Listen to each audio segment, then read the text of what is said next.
Salut! Donc aujourd'hui je vais faire une petite vidéo pour vous présenter un petit peu tout ce que j'utilise pour faire de la vidéo, donc tout le matériel que j'utilise pour filmer, des livres, des vidéos, des logiciels. Donc voilà, je vais vous montrer tout ça en vidéo, ça peut vous donner des conseils. Je vais pas vraiment vous parler de tout ce qu'il y a en haut du setup, parce que c'est que du décor, donc il y a que des trucs de films que j'aime bien, des vieilles caméras ou d'appareils photo que je collectionne, des livres, des trucs comme ça, le clap. Cette Manda, donc pour info, elle ne fonctionne pas pour l'instant, hein. C'est pas, je m'en sers pas dans les tournages. Donc ça c'est ce qui nous intéresse. Donc par exemple celui-là c'est le premier que j'ai eu, donc 130 exercices pour réussir son premier film. Puis il y en a beaucoup d'autres, donc ça c'est sur des films. Ça c'est une revue qui s'appelle Le Cahier du Cinéma. Ça c'est le livre de Hard Disk, très bonne chaîne que je vous conseille de suivre, des techniques de cinéma. Donc voilà, jusqu'ici c'était le décor, et maintenant l'envers du décor. Voici à quoi ressemble tout ce qui se passe derrière, moi quand je filme. Une softbox, donc c'est un éclairage en hauteur. Donc ma fenêtre est ici, donc là il fait encore jour, donc j'ai fermé pour éviter d'avoir des lumières parasites. Parce que la lumière du soleil peut changer, donc ça peut être parasite.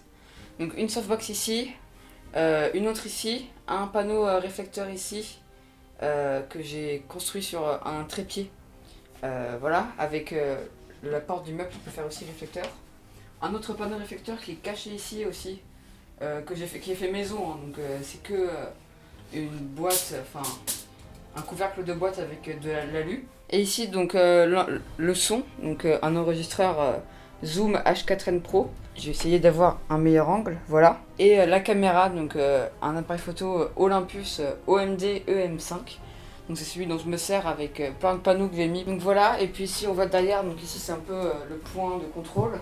Donc on a la caméra qui filme pas actuellement, donc on peut contrôler la vidéo, voilà.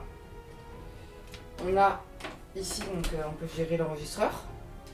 Et puis les softbox qu'on peut éteindre et allumer, donc voilà. Pareil pour celle-ci. Donc voilà, c'est un peu le matériel que j'utilise basique, on va dire le matériel basique pour mes vidéos. Donc voilà, je vous parle bien de matériel basique, donc c'est le premier matériel que vous pouvez utiliser pour avoir une vidéo à peu près de bonne qualité. Un éclairage qui passe à peu près. Une bonne qualité son, donc très important, un micro, un enregistreur, soit vous pouvez brancher à votre appareil, soit c'est en externe, etc. Mais un bon son c'est hyper important pour que votre vidéo soit bien. Pour la vidéo, donc vous pouvez vous servir de votre téléphone très bien, hein, si c'est une assez bonne qualité. Sinon un appareil photo, réflexe, donc les marques Olympus, Nikon, Canon, etc. Ça peut être très bien. Donc voilà, c'est à peu près le matériel que j'utilise de base. Pour tous les trépieds que vous voyez, à part ceux pour le son et pour la vidéo. Ce sont donc des trépieds à peu près comme ceci, donc très basiques, que vous pouvez facilement trouver sur Amazon ou dans des magasins de vidéos. Donc des trépieds basiques qui peuvent servir soit pour accrocher des fonds, pour accrocher des réflecteurs, pour bricoler des trucs un peu que vous voulez, c'est très bien. Donc pour tout le reste, donc je range là-dedans mon matériel pour aller faire des tournages. Donc ici pour tout le matériel vidéo, les cartes SD. Et ici encore d'autres matériels pour la GoPro, d'autres lumières. Donc quelque chose que je vous conseille aussi beaucoup en éclairage, ce sont les panneaux LED. Parce que c'est LED, donc ça consomme très peu d'énergie et ça éclaire très bien. Mais des petits panneaux LED déjà comme ça, genre de la marque Aputure déjà, qui est une très bonne marque d'éclairage. Il n'y a aucun placement de produit, je vous rassure. Donc j'ai des petits panneaux LED avec bien sûr un cache qui peut s'enlever. Donc qui sont très pratiques pour faire, soit si vous faites des vidéos d'urbex, des vidéos, même chez vous, si vous ne savez pas quoi acheter, des softbox ou des trucs comme ça, vous pouvez acheter au moins ça que vous mettez sur votre appareil ou que vous essayez de placer à un endroit. Ça peut déjà être un bon éclairage. Ça fait en même temps lumière chaude et lumière froide. Donc voilà, ça c'est le matériel dont je me sers pour faire mes vidéos et pour des tournages. Mais pour les tournages, je fais pas ça tout seul. Bien sûr, je fais ça avec beaucoup d'autres amis.